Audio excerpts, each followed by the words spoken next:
They said this was the end of democracy.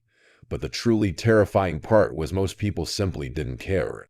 In November 2028, Trump was elected president of the United States, with 67% of the vote. Not because people believed in him, but because his opponents were even more repulsive. The Democratic Party had fractured and collapsed during the primaries. The Republican Party had long since become Trump's shadow parliament. And the emergent third party, the Federal Centrist Alliance, hadn't yet learned how to mobilize TikTok voters. Voters' choice was little more than a surrender to a familiar madman amid the ruins of decline, anxiety, and AI takeover. On January 2029, Trump was sworn in for the third time. On Inauguration Day, a new plaque was quickly hung on the west wing of the White House, reading Trump International DC branch. There was no prior announcement, no congressional approval, not even a government gazette notice. Congress held an emergency hearing that day, but Trump posted a cross-shaped tweet on X, formerly Twitter, "The president lives wherever the president lives, wherever the president lives. Deal with it." The media erupted, academics were outraged. CNN once shared black and white footage titled, "The Day the White House Was Humiliated," but public reaction was indifferent, even mocking. "The White House finally looks like it's supposed to," read a comment under a viral short video with over 1 million likes. Reality had already collapsed ahead of logic. After his second term ended, Trump never left the political stage. He took control of all traffic to Truth Social, acquired Skybridge, the parent company of former Fox News, and consolidated all White House communications under TRUMPs under T. RUMPMEDIACNTRAL. He was no longer a man, but a fully functional content ecosystem. Upon his third return to the White House, he thoroughly deconstructed the old image of the presidency. He refused to use the presidential limousine, the Beast. Instead, cruising in a gold-plated customized Rolls-Royce, he demanded cabinet members wear Trump bold ties at meetings, and he signed an executive order called the Federal Visual Unity Act, requiring all federal buildings to display at least 2 portraits of him. When a senator questioned whether this violated federal laws and constitutional principles, Trump replied, "You can sue me at the Supreme Court. Then watch how my nominee for Chief Justice rules." Ironically, he was right. In March 2029, he indeed nominated a celebrity judge from a televised court show as Chief Justice, and the nomination passed smoothly. The court was no longer a symbol of justice, but an extension of Trump's reality TV universe. Meanwhile, the White House began accepting private naming sponsorships. The Oval Office carpet prominently displayed, proudly presented by Red Bull. The presidential podium backdrop switched to black and gold, centered with a raised T or UMPGOV 3.0 emblem. Every national televised speech started with a 10-second countdown commercial sponsored in rotation by Amazon, Tesla, and even TikTok. Many older political observers were so enraged they ended up hospitalized, but millennials and Gens had grown used to it. They said, "Politics was never real anyway, so why not make it full minus on entertainment?" One internet user even created a White House renovation progress bar account, tracking Trump RDC branch upgrades, including plans to convert the Roosevelt Room into a VIP crystal dining hall, open a golf hole on the South Lawn, and install nightclub lighting in the Lincoln bedroom. The most symbolic transformation came on Independence Day 2029, when Trump led a team dressed in gold military uniforms to launch an national loyalty parade in front of the White House. This wasn't an official military review, but a nationwide live stream challenge where participants mimicked Trump's speech style, gait, and expressions. The judging panel consisted of reality TV judges, and the winner received an honorary citizen badge and a signed Trump baseball cap. That entire night, all TV channels aired this single program. No news, no political commentary, no disaster alerts. The White House press briefings had been integrated into the Voice of Trump app, sending push notifications every night at 8 p.m. Opening it revealed only a zoomed minus and portrait in the message, "America is great today. How about you?" Some still tried to resist through voting. In the special 2029 city council elections, A group called the Last Federation dominated former government officials, economists, and retired generals to rebuild fair institutions.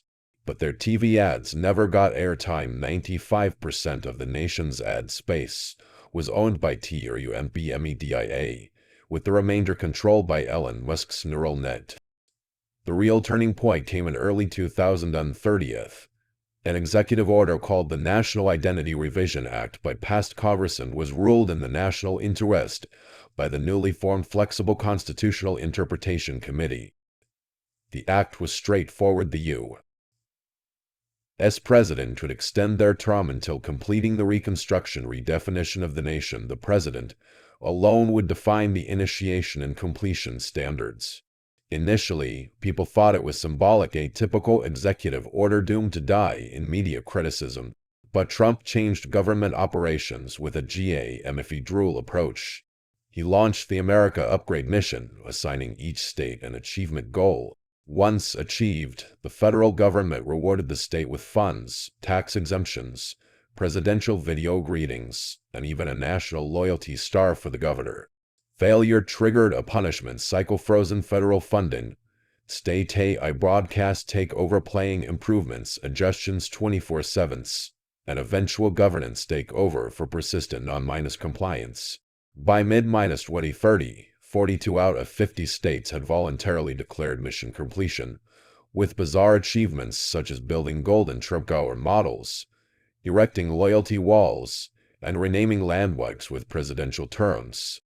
Miami, Florida, even renamed Beach Avenue to Trump Glory Avenue, installing golden statues every 100 meters, all depicting the great man gazing into the distance.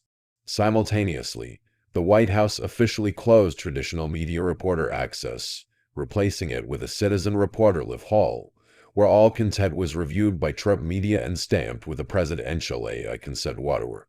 Daily news briefs were read by a voice-cloning AI model, always exaggerating and stirring emotions, not like any traditional news broadcast, but rather a political stip complete with laughter, background effects, and live audience applause tracks. This style spread rapidly nationwide. School textbooks were updated much more frequently, on average every 2 months. Covers and core narratives were replaced. For example, George Washington as the father of the nation became President Trump as the father of the new era, and Lincoln was described as a rehearsal version of the presidency. Even more shocking, the Department of Defense announced the establishment of the Trumpian Guard, a presidential guard corps independent of the Joint Chiefs, dedicated to protecting the president, family, private facilities, and national symbolic sites. The force numbered over 20,000, equipped with the latest AI weapons and drone fleets. When journalists inquired about the budget, they received a curt reply: the presidential budget has independent, unrestricted authority. You don't need to know more. Overseas countries remained largely silent.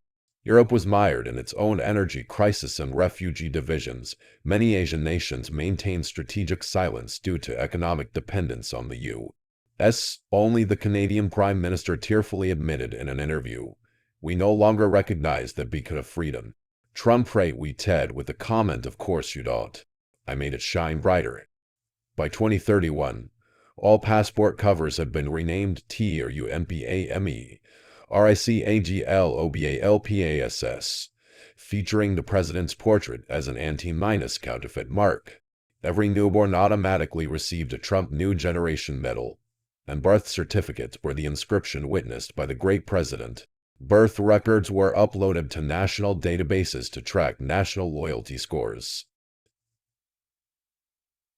This rating system was Trump's most secretive and thorough institutional weapon. Every citizen had a national participation score calculated from behavioral data, spending habits, media consumption time, social media loyalty, and more. High scores received priority electricity supply, exclusive shopping discounts, and travel privileges. Low scorers were denied loans, passports, and even basic living allowances. People once thought this was a temporary madness, an algorithm-driven illusion, but the illusion never ended. Instead, it built a grand, solid virtual empire. Nobody asked anymore, can the president serve 3 terms? Because they already knew that was no longer the question. The 2013 presidential election proceeded as scheduled, but with only one candidate. The opponent was none other than the Trump AI clone, an intelligent agent trained on Trump's speech style, tweet tone, body language, and voice neural models. The ballot offered only 2 choices: continue supporting Trump or support a more perfect Trump. In the end, more perfect Trump won with 87% of the vote. On Election Day, the real Trump gave a speech on the golden heiress of Trump DC branch. I finally defeated myself and proved that no one can rule me except me. No applause followed, but no one objected either, because all the applause had long been programmed into the very first alarm clock sent you every morning.